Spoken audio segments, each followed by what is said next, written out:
Ana, graças. como é que tá a tua mãe aí? Ana não tá podendo falar, né? Ela está no, Tá Tá no no hospital hospital. médio. mais ou menos. Deus ajude. Então vamos lá, gente. Quem faz a oração? Vou fazer, João. Tá, mano, beleza. Amado Mestre Jesus,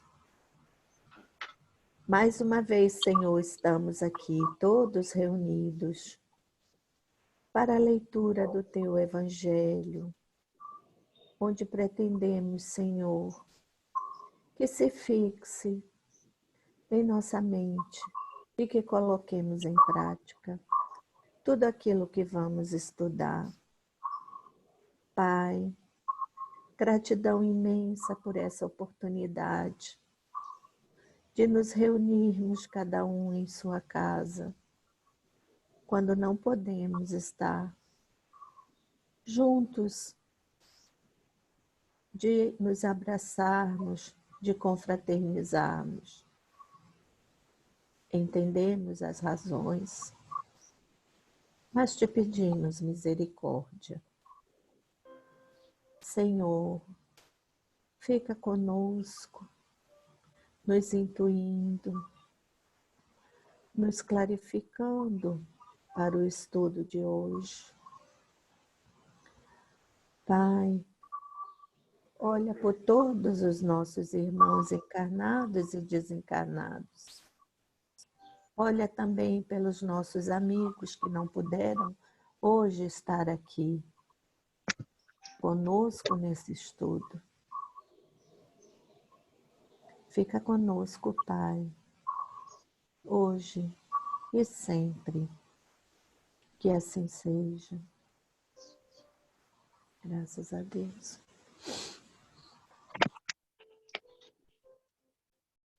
Bom, então vamos lá. A gente está aí no capítulo 10, o cisco e a trave no olho, né? É. Certo? Não. Não é isso?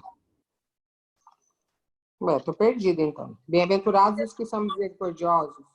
Você não veio ontem, né, Deise? Capítulo 10. Não. Ontem eu não estava. Não. Ah, tá. Por A isso gente tem que começar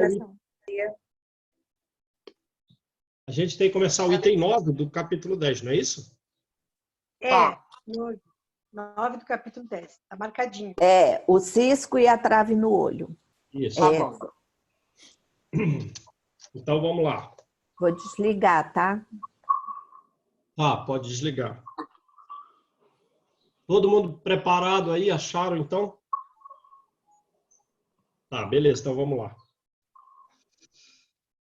Como é que vedes? Então, uma pergunta, né?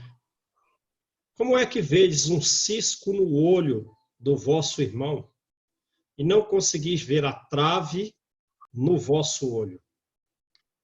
Como é que dizeis ao vosso irmão: deixa-me tirar um cisco do teu olho, vós que tendes no vosso uma trave? Hipócritas, tirai primeiro a trave do vosso olho, depois vede como podereis tirar o cisco do olho do vosso irmão. Uma das imperfeições da humanidade consiste em vermos o mal de outrem antes de vermos o mal que está em nós. Sócrates já falou isso, né? Lá na introdução do Evangelho tem, que o homem vê mais facilmente o mal alheio do que o seu próprio. Lembra? A gente estudou aqui. Sócrates já falou isso aqui. Para julgar-se assim... Hã? E muitas vezes a gente pratica ainda, muito. Às vezes não, muitas vezes. Para julgar-se a si mesmo, seria preciso que o homem pudesse ver seu interior num espelho e, de certo modo, pudesse transportar-se para fora de si próprio, considerar-se como outra pessoa e perguntar: que pensaria eu se visse alguém fazer o que faço? Incontestavelmente, é o orgulho Olha aí, a cegueira. É o orgulho que leva o homem a disfarçar para si os seus próprios defeitos, tanto morais quanto físicos.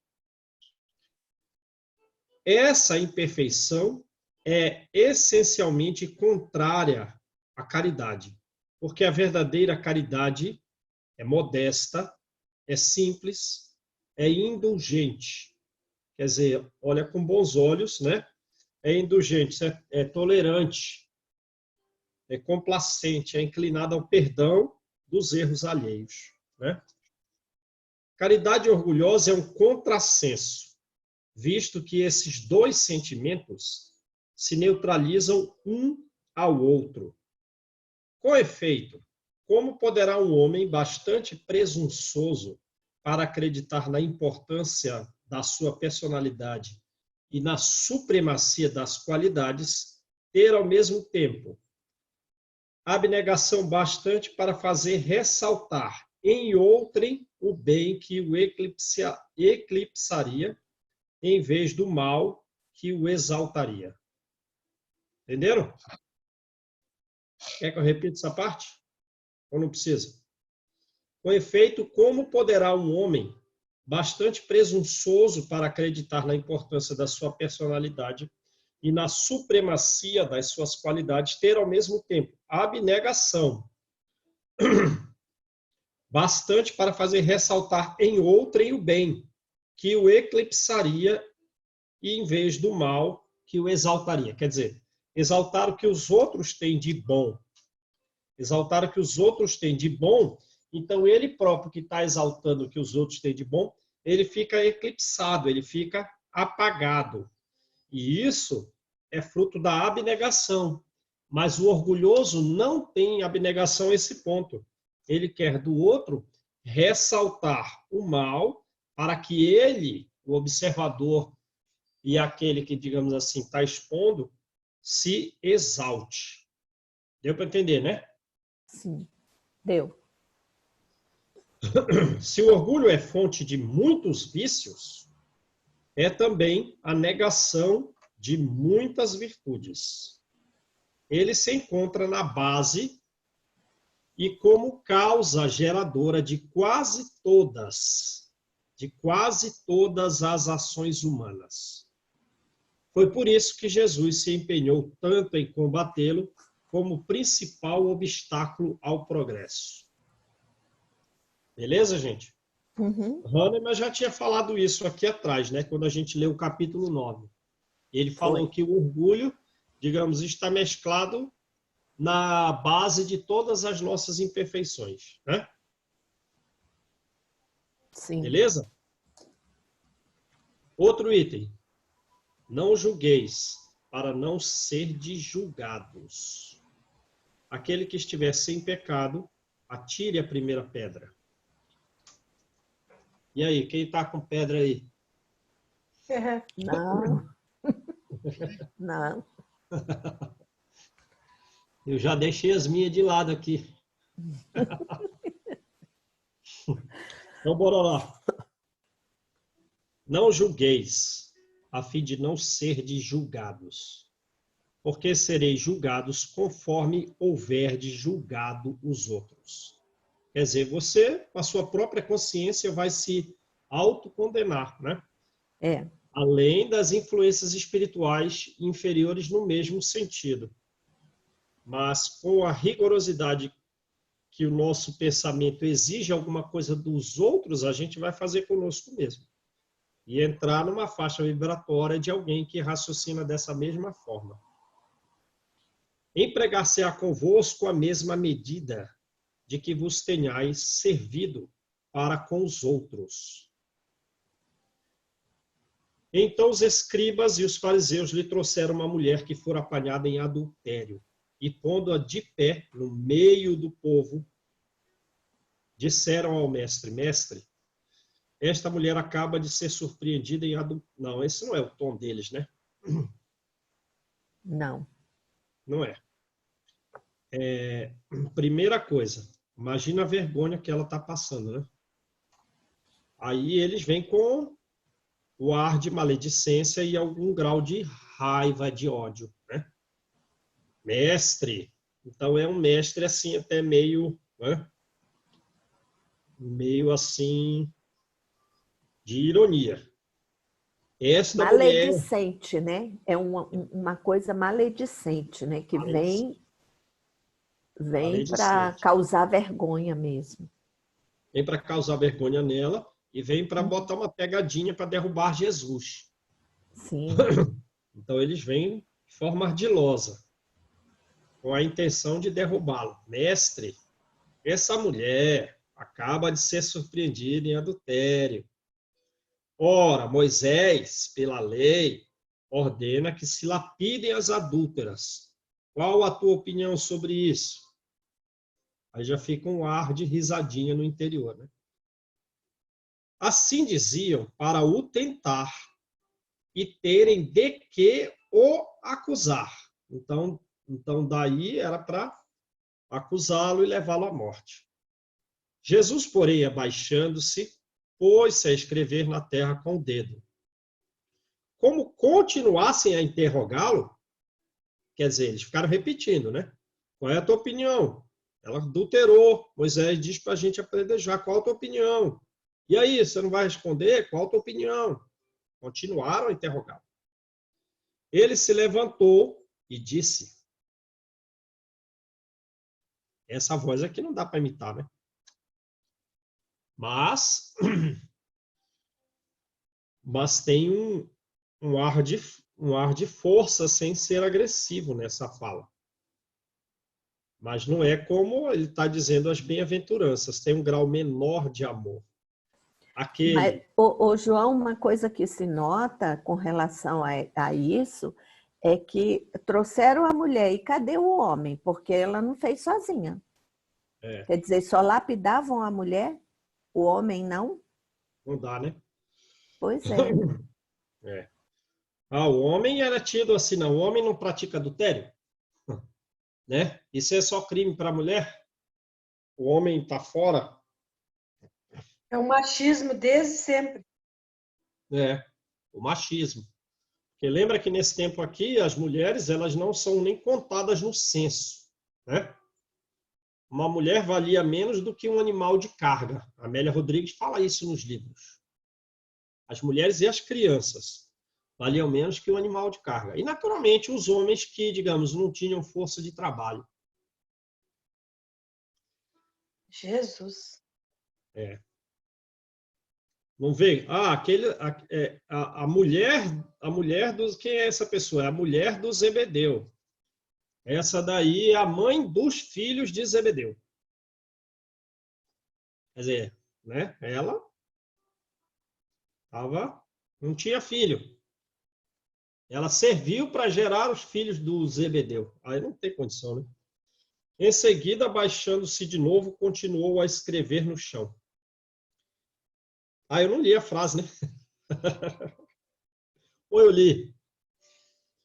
Enfim, Não. ele deve ter falado com alguma energia maior do que falou as bem-aventuranças, do que falou do amor, né? Aquele dentre vós que estiver sem pecado, atira a primeira pedra. Em seguida, abaixando-se de novo, continuou a escrever no chão. Ouvindo Jesus falar daquele modo, os seus interrogadores se retiraram, um após o outro.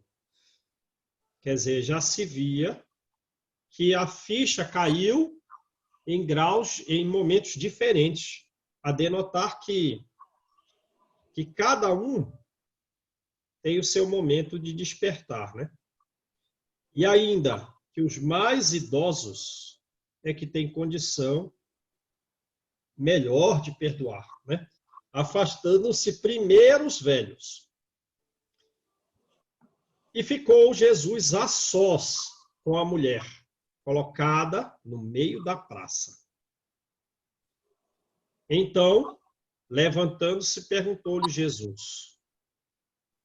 Agora o tom é mais doce. Mulher, onde estão os que te acusaram? Te acusaram. não os que te acusam. Percebe? Já não tem acusador. Mulher, onde estão os que te acusaram? Agora o tom é mais doce. Ninguém te condenou? Ela respondeu, não, Senhor. O grau dela de fala é mais de dor, né? Porque ela errou. Então, ela própria já está se martirizando, correto? Ela própria já está sofrendo com isso. E, naturalmente, teve consequências significativas, como a gente vê no livro, nos domínios da mediunidade, que o espírito, qual é o mesmo dos Aulos, né? É o Aulo? Aulos.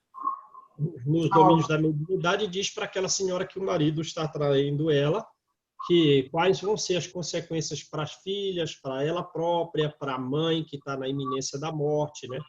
Que é para ela ver o marido Como uma criança, né? como um jovenzinho, como uma criança. Ora, se o Aulo está sugerindo isso para ela, é porque é assim que eles veem os adultos, os superiores. É assim que eles veem a gente, João? Assim, como se a gente estivesse ainda iniciando um entendimento, igual uma criança? Como criancinha. É óbvio que o homem tem que deixar de ter essa prática do adultério, fazer todo o esforço, perseverar.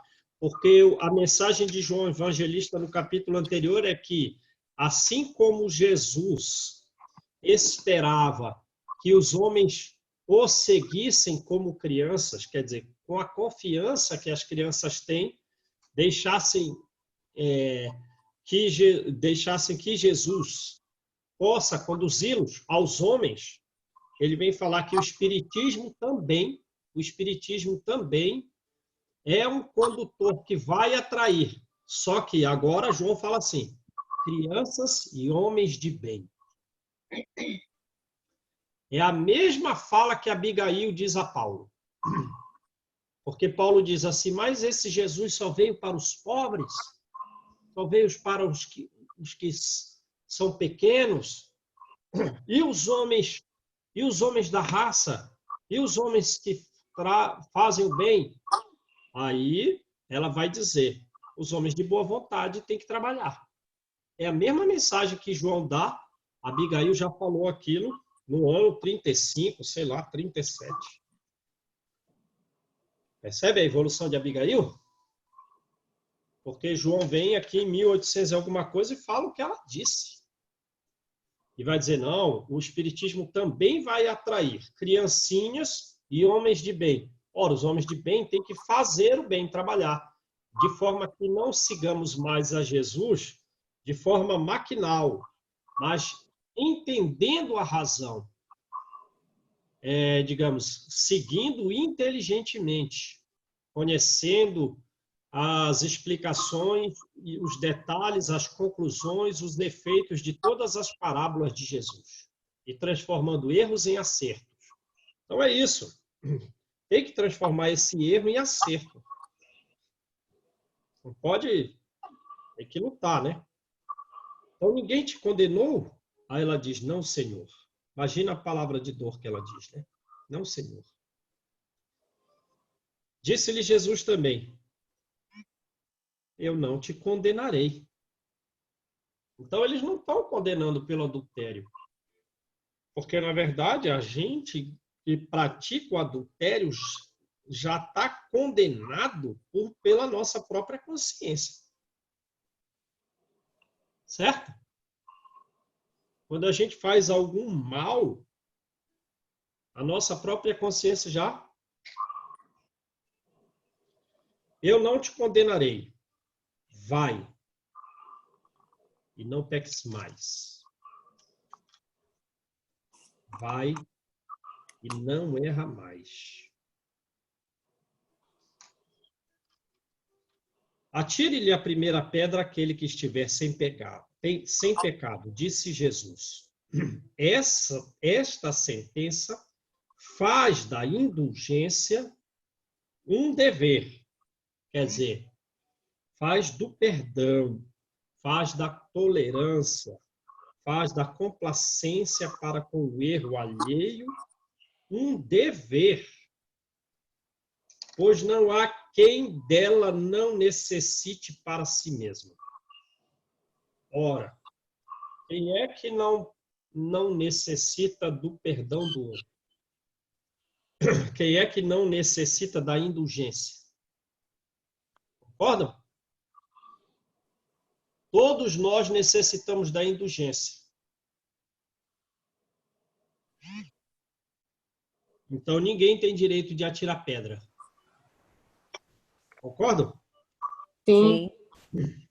Ela nos ensina que não devemos julgar os outros com mais severidade do que nos julgamos a nós mesmos, nem condenar nos outros aquilo de que nos absolvemos.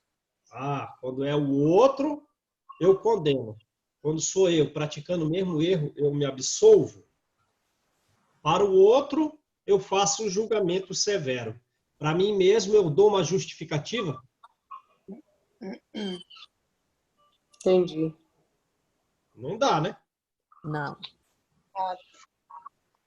Antes de censurarmos uma falta de alguém, vejamos se a mesma censura não nos pode ser feita. E a gente vai... Aí brincou, hein? A censura que se faz à conduta alheia pode ter dois motivos. Primeiro, reprimir o mal ou desacreditar a pessoa em cujos atos se criticam. Este último propósito nunca encontra desculpa. Se é para reprimir o mal, então é razoável censurar. Se esse é o motivo da censura, qual? Repressão ao mal, é razoável censurar, certo?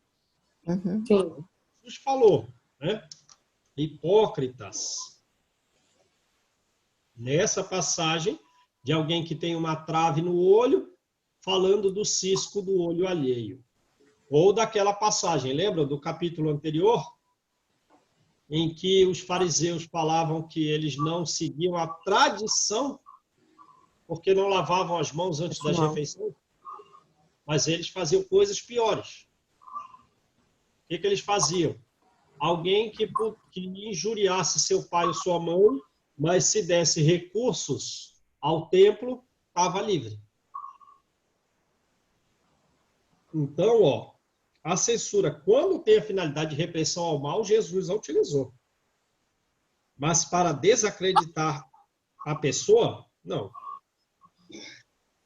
Este último propósito nunca encontra desculpa, porque no caso só há maledicência e maldade. O primeiro pode ser louvável. Percebe? O primeiro, repressão do mal, censura para repressão do mal, pode ser louvável. Pode ser. E constitui mesmo, em certas ocasiões, um dever. É um dever. Porque daí pode resultar um bem. E porque, a não ser assim, jamais o mal seria reprimido na sociedade. Então, depende do motivo pelo qual se repreende. Se é pelo qual se censura. Se é para render um mal, é louvável e, em muitas ocasiões, é um dever, porque dessa repressão, dessa censura, pode resultar um bem. Né?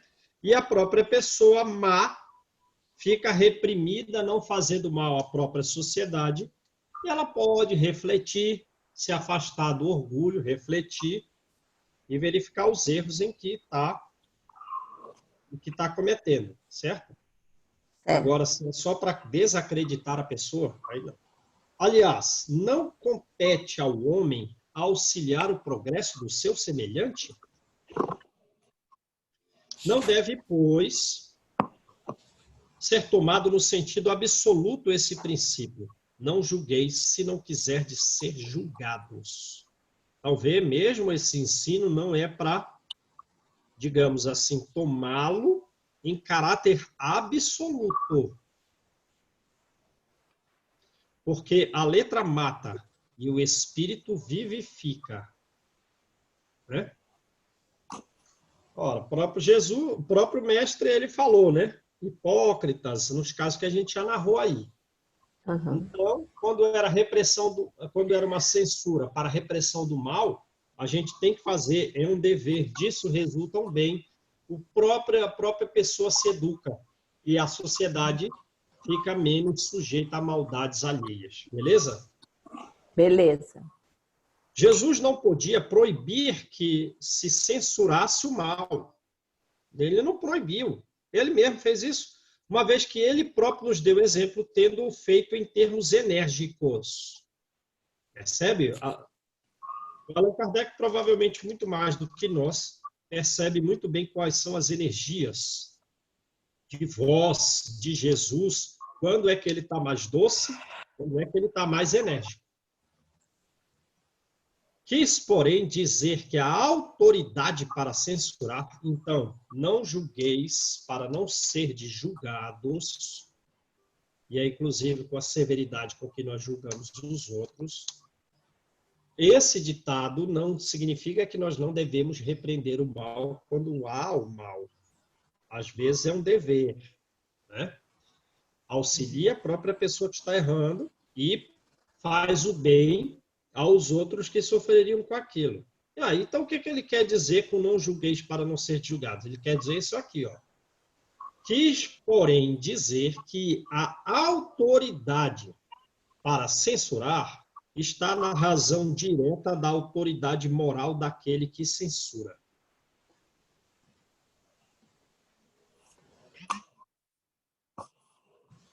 E aí? Estamos com autoridade moral? Tem que Acho que estar com a não. autoridade moral para censurar. João, Torna-se alguém culpado daquilo que condena-nos, tornar-se alguém culpado daquilo que condena nos outros. Quer dizer, você condena nos outros, mas você é culpado da mesma coisa? Então você abdicou dessa autoridade.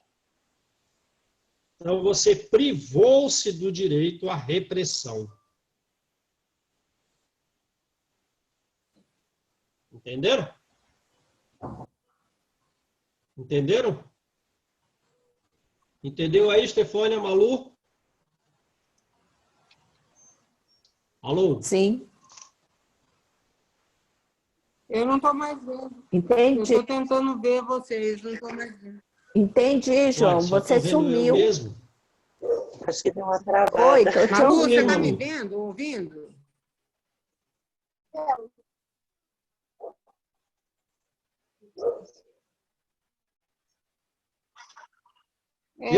Eu tô ouvindo. Não, tô ouvindo Vocês estão só. me ouvindo? Vendo, a mim tá mesmo. sumiu. Congelada a sua imagem, Daisy. Não, Só sumiu tem as o imagens, som, mas a a voz imagem continua. Eu também, só vejo a mim mesma. Oi? Uhum. Bom, Sumiu o todo importante é a mundo. voz. Eu vou falando aí, vocês... Ué, o que É. você... A gente Parece tá que é a ouvindo internet de vozes. vários Ó, a lugares Rô aí, As né? vozes, né? E o João sumiu. As imagens sumiram. Então, A vai tua voz falando. aqui Continuar tá... lendo, então.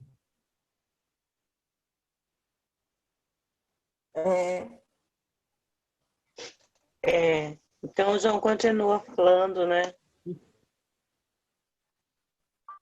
A tua voz Isso. está Que esquisito. oscilando, João. Mas está todo mundo me ouvindo aí? Então, eu vou continuar falando. Creio que sim. Então, digamos assim.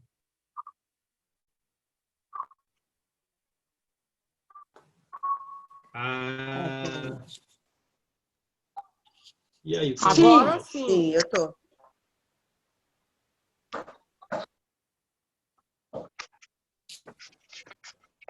Sumiu agora. É a internet. E aí? Eu não ouvi nada. Agora ninguém ouve. Não estou ouvindo mais. Não, eu não estou falando nada.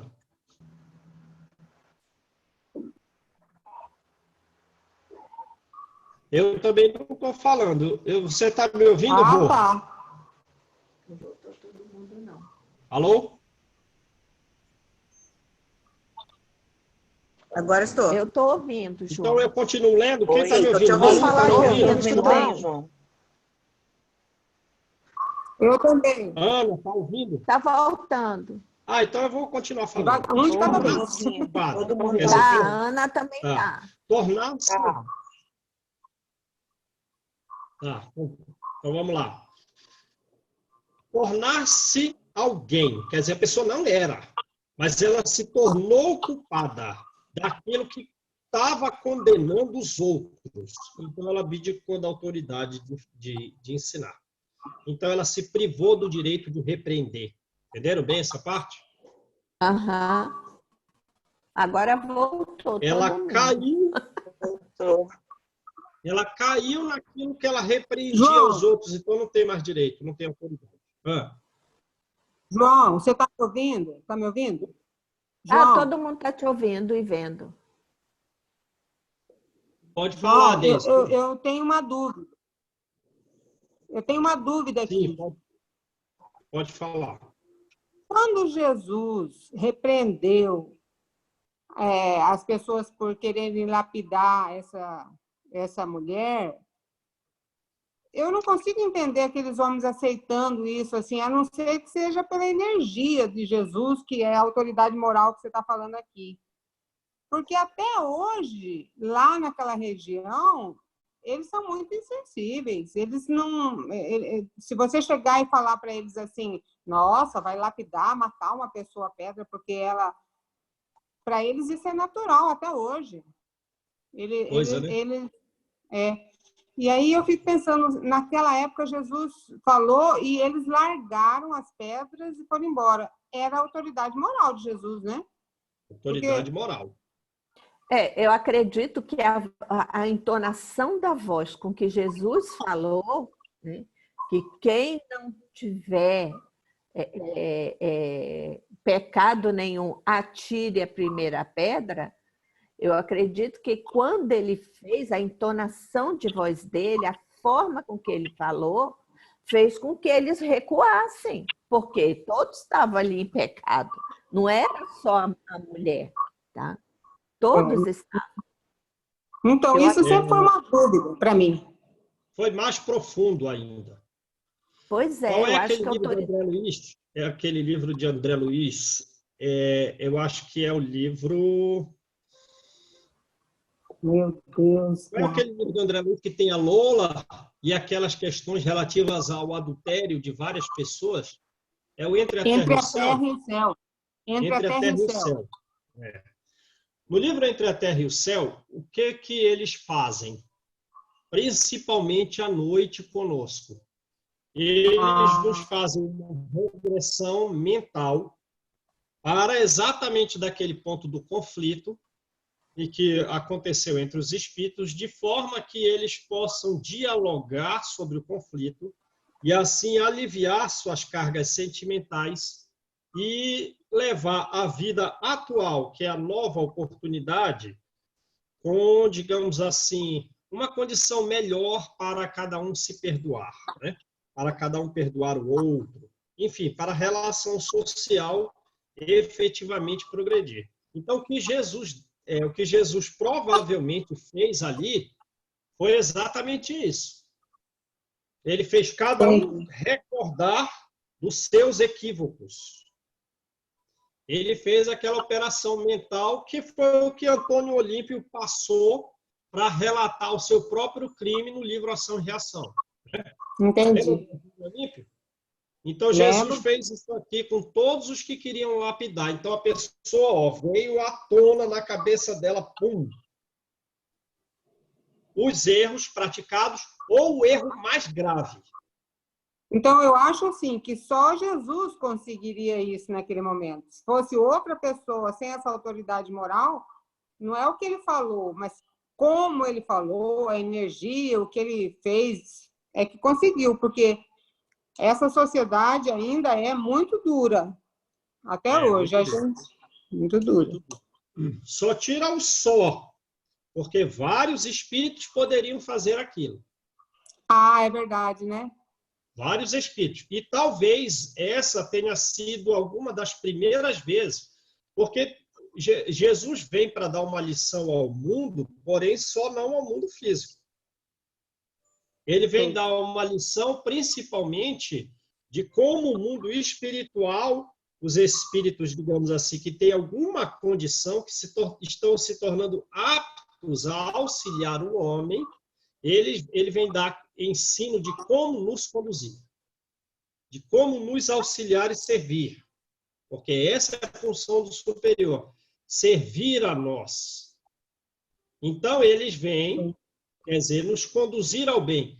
Ele vem, faz uma operação magnética desse nível mental, fazendo todo mundo regredir a seu próprio equívoco. Tem um monte de espírito assistindo como é que faz aquilo.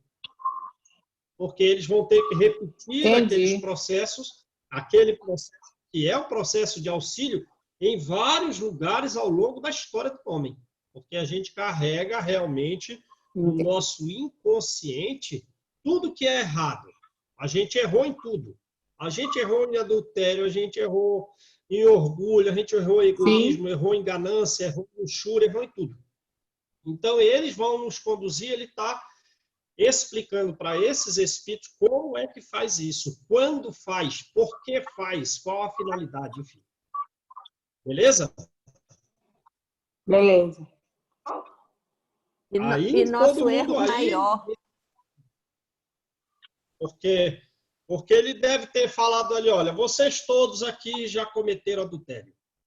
Aí vem na cabeça de todo mundo. Vocês todos aqui já fizeram, já praticaram roubo.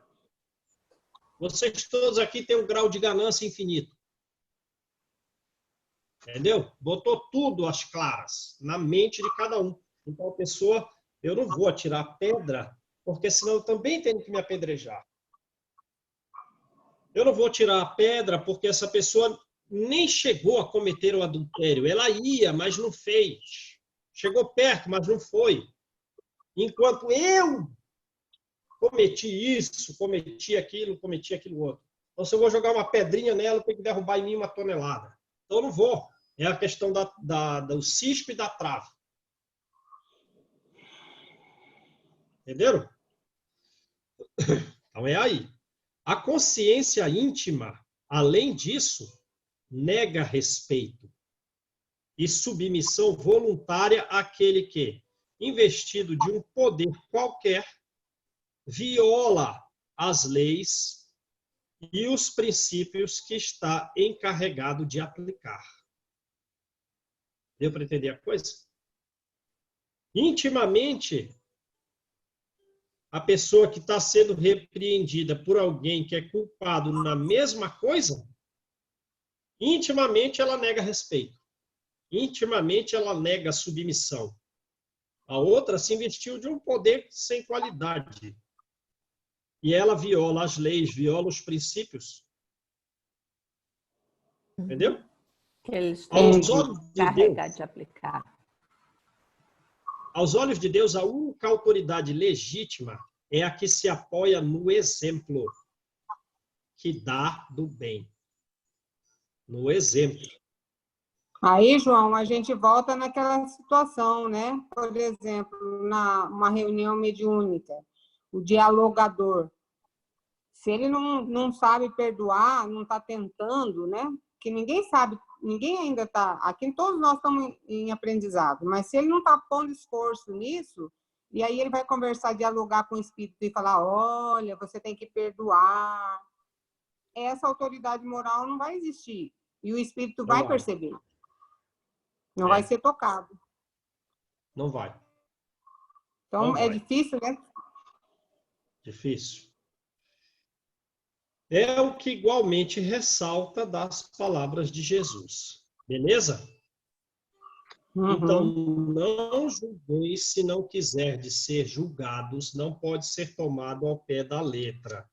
Quando é para repreender o mal, repressão ao mal, vale a censura, né? E que às vezes é um dever fazer isso, para, né, que resulte o bem à sociedade e para que a própria pessoa má, digamos, vá no seu processo se educando. Então, não julgueis para não ser julgados, não pode ser levado ao pé da letra. E ainda, o que quer dizer isso então? Que a gente não pode errar naquilo que nós censuramos os outros. Porque senão não tem autoridade. Instrução dos Espíritos, perdão das ofensas. Mensagem de Paulo.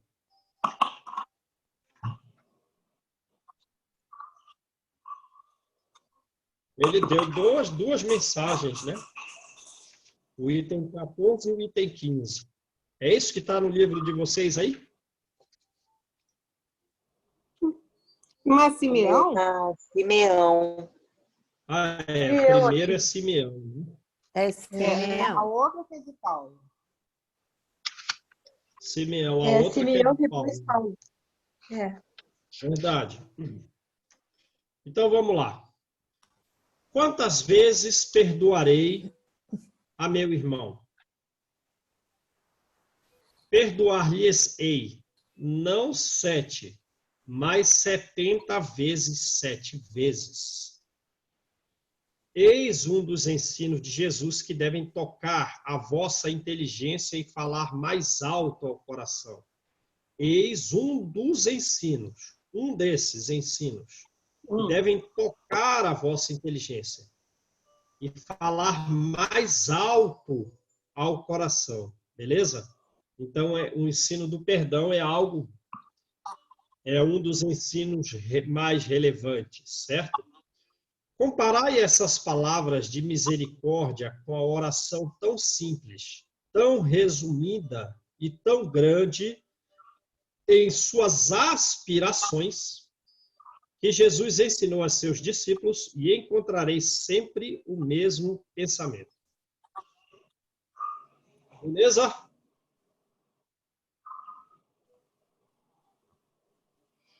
Ele, o justo por excelência, responde a Pedro: perdoarás, mas ilimitadamente. Perdoarás cada ofensa tantas vezes quantas ela te for feita. Ensinarás a teu irmão esse esquecimento de si mesmo, que torna uma criatura invulnerável ao ataque, que torna uma criatura invulnerável aos maus procedimentos e às injúrias. Serás brando e humilde de coração, sem medir a tua mansuetude, sem medi-la. Farás, enfim, o que desejas que o Pai Celestial faça por ti. Não está ele a te perdoar frequentemente? Sim ou não? Sim. Sim. Jesus nunca fecha a porta. Quem vai fechar a porta somos nós mesmos. A porta dos pensamentos embotados, em criar um pensamento denso que me fecha como no meu próprio mundo. Nós fechamos a porta a nós mesmos. Porque se ele está perdoando sempre, ele está sempre deixando a porta aberta. Mas a gente que tem que caminhar e entrar na porta aberta. Conta porventura quantas vezes, às vezes que o teu perdão desce para te apagar as faltas?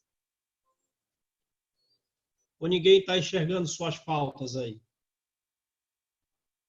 Quantas vezes Jesus não desce para nos apagar as faltas? É verdadeiro isso. Prestai atenção, pois, a essa resposta de Jesus. Lembra que adultério, como falou no capítulo anterior, não é só o adultério de homem e mulher, não. Não é o adultério como... É todo o mal que se possa fazer. É toda a espécie de erro e pecado que se tem até no pensamento. Beleza? Prestai atenção, pois, a essa resposta de Jesus. E como Pedro, aplicai-a a vós mesmos. Perdoai. Como ele está se dirigindo diretamente a nós, essa parte é mais doce. A outra é mais enérgica. Prestai atenção. Essa é mais doce. Perdoai. Usai da indulgência. Sede caridosos. Sede generosos. Sedes pródigos até do vosso amor. Dai, que o Senhor vos restituirá. Perdoai, que o Senhor vos perdoará. Abaixai-vos, que o Senhor vos elevará. Humilhai-vos, que o Senhor fará, que vos assenteis à sua direita. Agora, olha como eles aumentam o tom de amor. Ele saiu de um tom de, digamos, chamar a atenção nossa para um tom amoroso e ainda aumentou ainda mais. Ide, meus bens amados, estudai e comentai essas palavras que vos dirijo da parte daquele que, do alto dos esplendores celestes, tem sempre os olhos voltados para vós e prossegue com amor na tarefa ingrata que começou há 18 séculos. Isso é Jesus, né? Ele está no alto dos esplendores celestes, mas ele está com os olhos sempre voltados para nós, cuidando de todo mundo. Perdoai aos vossos irmãos como precisais que vos perdoem. Se os seus atos vos prejudicaram pessoalmente, tendes um motivo a mais para serdes indulgentes, pois o mérito do perdão é proporcional à gravidade do mal. Se foi só uma coisinha que a gente sofreu, não existe mérito em perdoar. Se sofremos alguma coisa grave e perdoamos, o mérito é mais elevado, certo? E lembrando que o que sofremos hoje foi o que nós fizemos ontem. Certo? Não terias nenhum mérito em desculpar os erros dos vossos irmãos, desde que não passem de simples arranhões.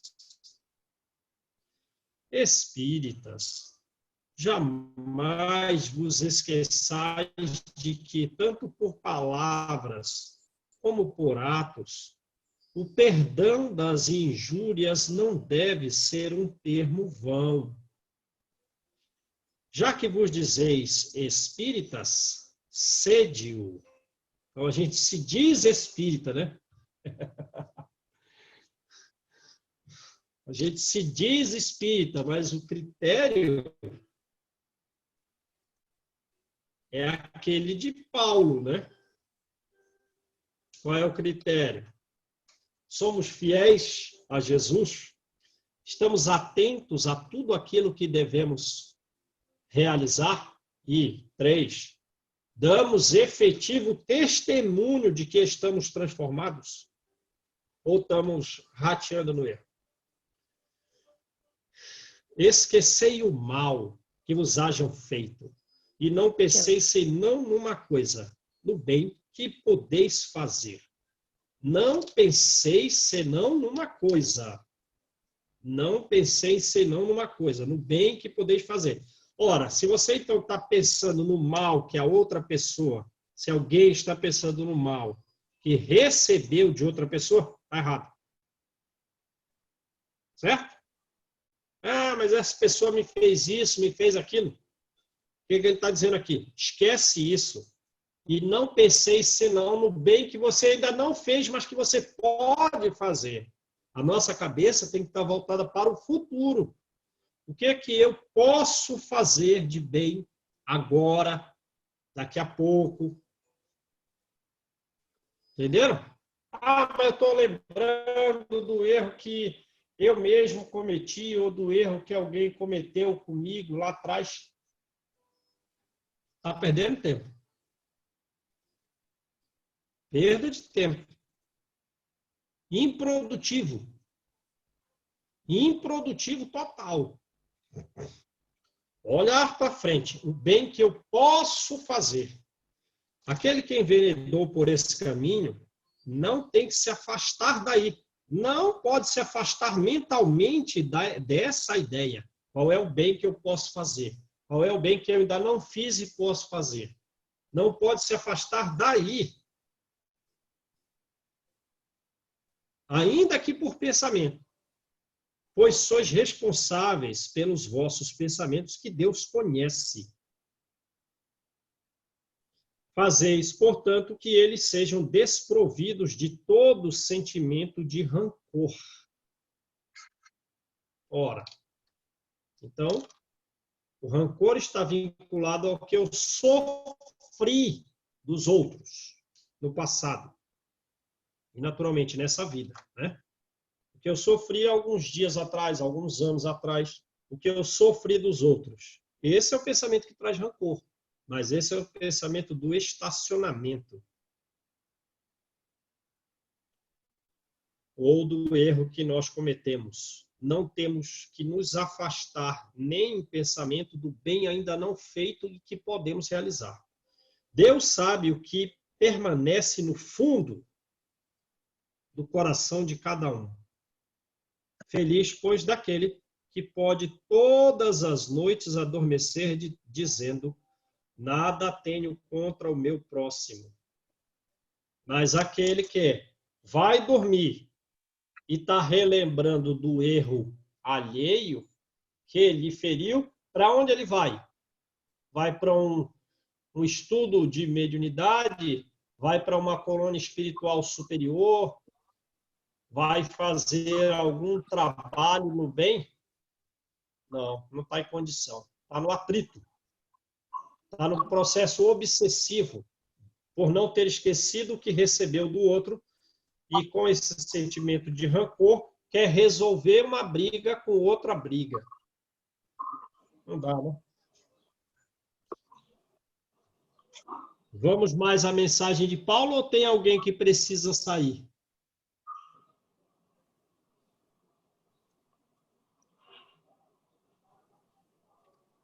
Dá para continuar. Vamos embora, mais Vamos. essa de Paulo. Mais essa, dá tempo. Então vamos. Perdoar os inimigos é pedir perdão para si próprio. Isso aqui é muito bonito, né, João? Né?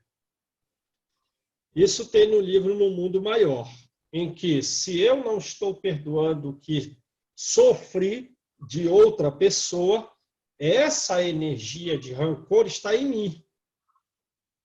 Portanto, fazendo mal a mim, prendendo-me. De forma que quando eu perdoo o ato que aquela pessoa fez, eu estou tirando de mim a energia que degrada a minha saúde perispiritual e física. Por isso, Paulo diz, perdoar aos inimigos é retirar de si a energia ruim, é perdoar a si próprio. Perdoar aos amigos é dar-lhes uma prova de amizade. Perdoar as ofensas é mostrar-se melhor do que era. Perdoar, pois, meus amigos, perdoai no geral. Então, agora, pois, meus amigos, a fim de que Deus vos perdoe, porque se fordes duros, se fordes exigentes, se fordes inflexíveis, se usardes de rigor até para uma ofensa leve, como quereis que Deus esqueça de que cada dia tendes maior necessidade da indulgência?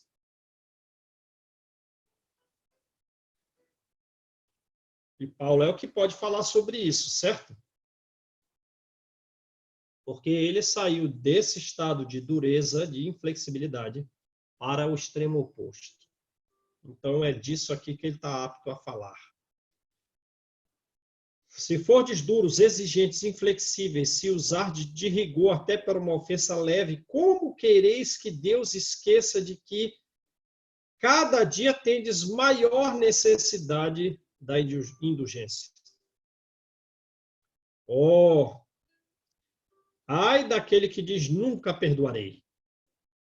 Pois quem diz isso pronuncia sua própria condenação.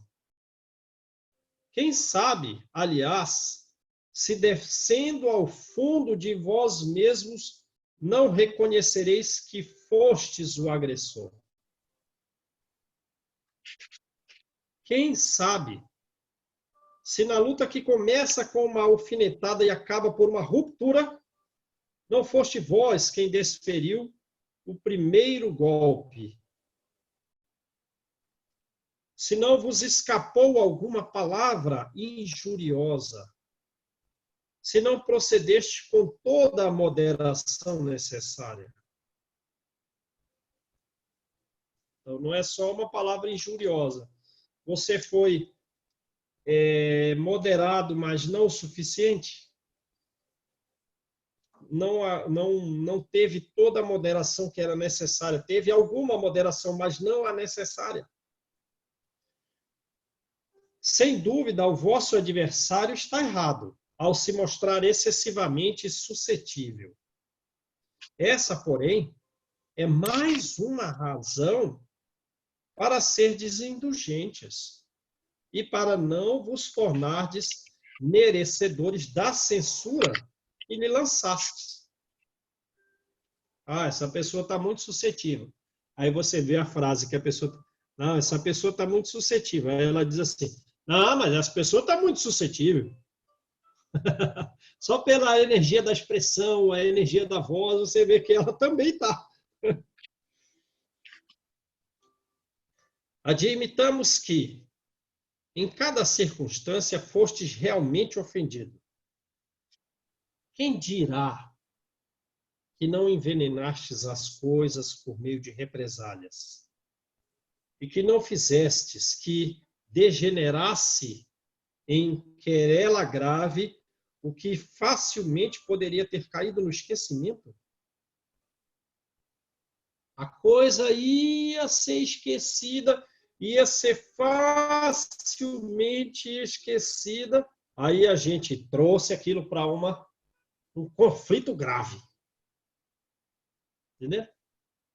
Mas já passou tanto tempo essa história, ainda gerando frutos. Porque em vez de você deixar cair no esquecimento, você traz do fundo do oceano uma querela grave. Pelo amor de Deus. Se de vós dependia, se dependia de vós impedir as consequências do fato, e não as impedistes, sois culpados. Admitamos finalmente que nada tendes a reprovar na vossa conduta. Então, não teve nada desses casos anteriores, né? Não envenenou as coisas por meio da represália, não era algo que estava no esquecimento, ou já ia cair no esquecimento e foi trazido de novo à tona como querela grave. Não era o caso em que competia a nós não impedirmos a coisa. Admitamos que não tem nenhuma reprovação da nossa conduta. Mesmo assim, mostrai-vos clemente, pois maior será o vosso mérito. Ou seja, não tem escapatória. No atrito, dificilmente a gente vai estar nessa posição em que não existe uma reprovação à nossa conduta. Certo? Não existe. Agora, mesmo que existisse, quer dizer, no atrito você não cometeu nada dessas coisas, desses erros anteriores que ele narrou aqui.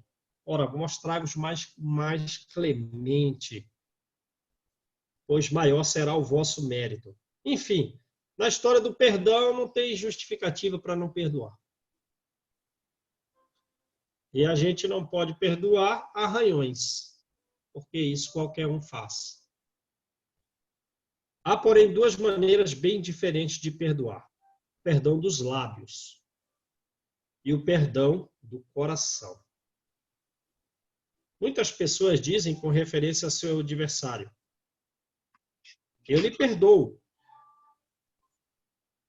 Vê. Como está a frase aqui?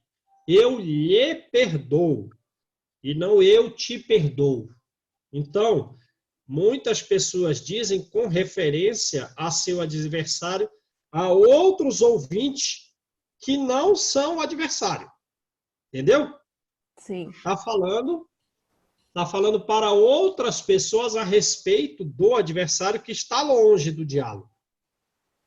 Uhum. Não, eu perdoo a ele, ao adversário. Ele não está ouvindo, o adversário não está ouvindo isso aqui. Ao passo que, interiormente, sente um secreto prazer pelo mal que lhe advém, comentando que ele tem o que merece. Quantos não dizem, perdoo? Não, eu perdoo. E acrescenta, mas não me reconciliarei nunca. Eu não quero tornar a ver essa pessoa em toda a minha vida. Será esse o perdão segundo o Evangelho? Não. Não. Não. Não é. O verdadeiro perdão, o perdão cristão, é aquele que lança um véu sobre o passado.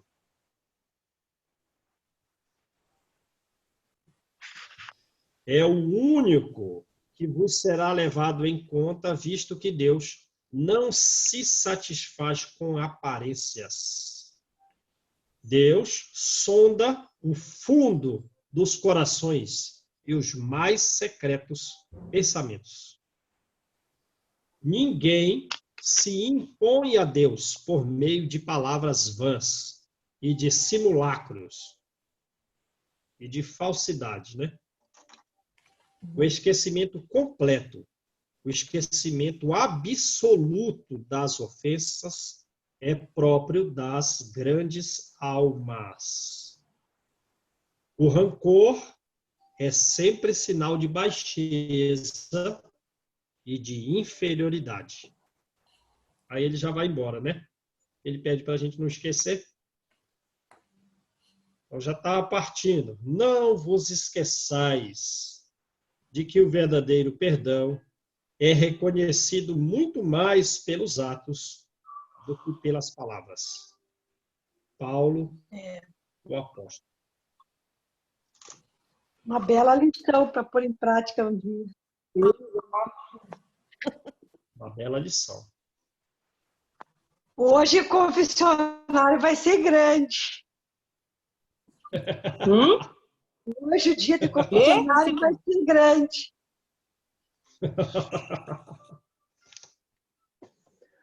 João, eu ia perguntar justamente isso, né? Assim, quando você não tem o perdão do outro, aí já é mais difícil, né? Porque você pode até perdoar, mesmo que seja de coração mesmo, assim, quando não há, porque às vezes tem pessoas que não têm esse de perdão, mesmo com o pior erro que tenha acontecido, ele não tem essa culpa, entendeu? Ou de perdoar. Sabe, é tão leve que não tem dor, não tem rancor, não tem mágoa. Mas o problema é quando o perdão do outro você não tem. Né? Que ambos erram, mas você não tem o perdão da pessoa. Aí é que ele praticamente que respondeu, né? Porque, que nem colocando assim, será esse o perdão segundo o Evangelho, né? De não querer perdoar o outro. Aí é problema do outro. Se nós Não sei erramos se com a outra pessoa e ela não está a nos perdoar, não nos resta a paciência e a resignação, né? Não podemos cair com isso numa angústia, numa expectativa um tanto assim desequilibrada, desejando o perdão alheio, né? A gente tem sempre que ter paciência, seguir com humildade, resignação, auxiliando aquela pessoa, né?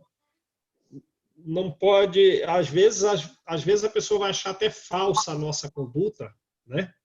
De estarmos fazendo bem a ela, interpretando tudo ao contrário.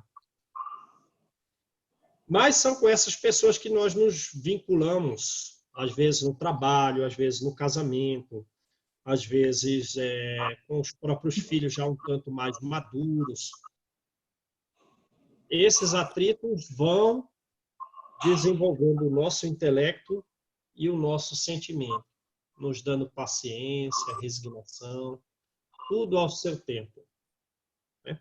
Porque também essas pessoas estão naquela posição em que está observando o cisco do olho alheio sem observar a trave no próprio olho.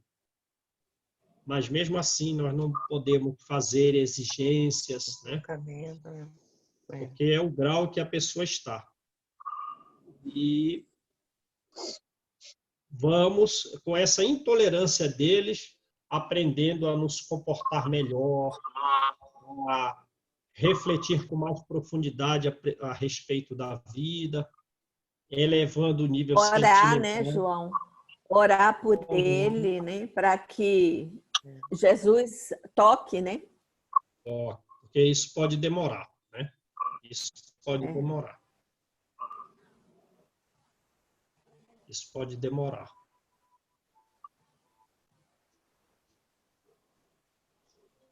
Beleza, gente? A oração é o remédio.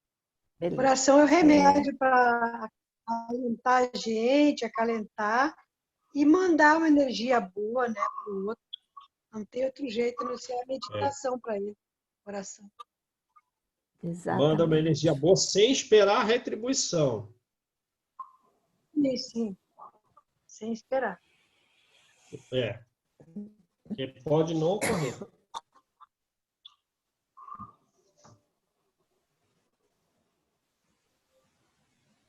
E também não vamos fazer desse ponto, digamos assim, a história fundamental das nossas vidas, né?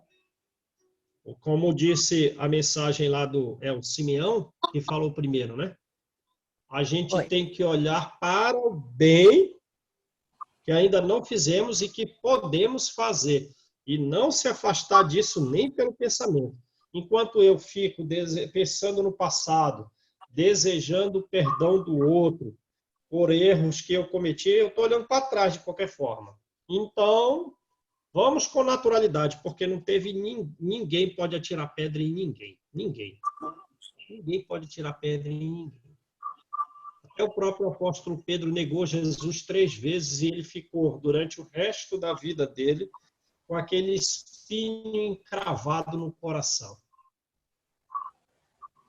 E mesmo depois, vários anos depois, ele mesmo ainda comentava nas igrejas desse erro que ele cometeu, né?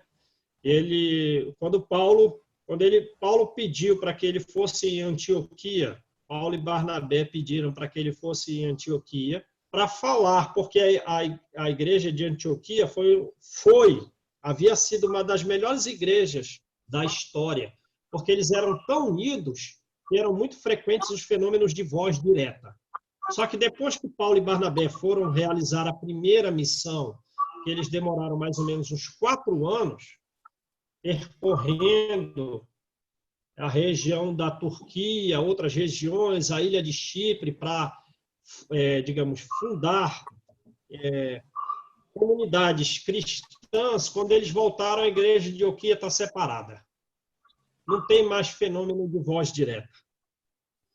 Os espíritos não se comunicam mais diretamente com eles, porque se formou um antagonismo entre os que eram gentios e os que eram fariseus, digamos assim, vinculados ao Antigo Testamento.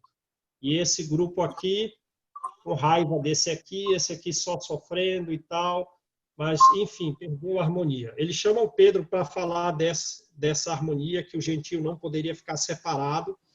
Pedro vem, mas quando vem os, digamos assim, mensageiros de Tiago, Pedro se retrai. Ele ia na casa dos gentios, deixou de ir. Ele conversava com o gentio, deixou de conversar. E Paulo, numa palestra pública, falou isso na cara de Pedro. E Barnabé começou a fazer um antagonismo, uma luta com Pedro, com Paulo, por causa dessas palavras, a respeito da conduta de Pedro. Mas o Pedro não estava tão errado, porque aqueles mensageiros eram de, digamos assim, da igreja de Jerusalém. E se eles chegam para Tiago ou chegam para os fariseus e falam que Pedro estava se comportando como apoio a gentio, a própria igreja de Jerusalém seria destruída. Então Pedro estava como assim, entre a cruz e a espada. Porque Paulo era o que apoiava os gentios e Tiago era o que apoiava os judeus. E ele tinha que, digamos, fazer o cristianismo pequeno. Porque senão, se ele aumenta o cristianismo, o judaísmo abafa a planta do cristianismo lá na região de Jerusalém. Então Pedro se levantou na plateia, assim, todo mundo olhando para ele. Ele falou assim: todo mundo sabe dos meus erros. Eu neguei Jesus 3 vezes. Então ele caía com aquele espinho do erro dele, de ter negado Jesus pelo resto da vida. E aquilo foi dando humildade a ele, do erro que ele cometeu. E aí ele diz assim, né? Então eu recomendo minha alma a vós e peço oração vossa para nós, para mim. Submeto-me ao vosso julgamento e convido a todos que sejam julgados por Jesus. E sentou. Só falou isso. Parou a discussão na hora. Que lindo, né, Então, João? Ele falou da cara na frente de todo mundo: olha, ninguém desconhece que eu neguei 3 vezes. Eu me submeto ao vosso julgamento. E convido a todos que se submetam ao julgamento do Cristo, porque eu não vou julgar ninguém. Então, todos nós temos um espinho cravado em nossas almas. Vamos com paciência, esse erro tem que nos dar humildade, serenidade no relacionamento com os outros, sem pressa de exigir perdão dos outros, porque agora que a gente despertou. Agora. Não podemos exigir que os outros também tenham despertamento, se só agora a gente se tornou espírito. Paciência. O segredo é paciência, oração e trabalho. E olhar para frente. Não penseis senão no bem que podeis fazer. Beleza, gente? Beleza. Beleza. Vamos lá. Quem faz a oração? Aquela aula.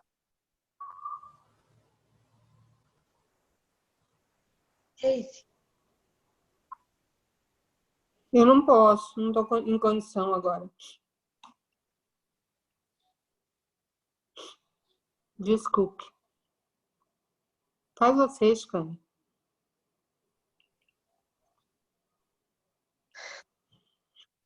Obrigado, Senhor, por mais esse dia, pela lição que o João nos passou, pela reflexão que nos leva à nossa melhoria. Obrigado, Senhor, pela oportunidade de estarmos juntos neste momento, orando por nós e por todos os irmãos que estão doentes, que precisam de uma palavra, de uma energia positiva para aliviar suas dores físicas e da alma. Abençoe a todos nós, Senhor. Estamos passando por momentos de reflexão, de dúvida, de insegurança, mas a Tua palavra, o Teu exemplo nos fortalece e nos eleva à frente.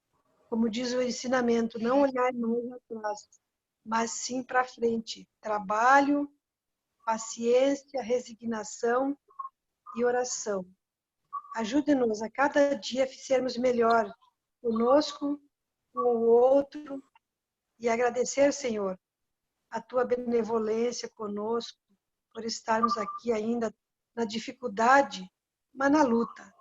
Que possamos, por muitos e muitos anos, estarmos juntos aqui, nesta jornada, nesta caminhada. Abençoe os nossos lares, o nosso planeta, aliviando as nossas dúvidas, que possamos, pelo dia, estarmos em um dia melhor amanhã. Que assim seja. Graças a Deus. Agora eu que digo, Estipânia, foi tão bonita a sua prece. Obrigada.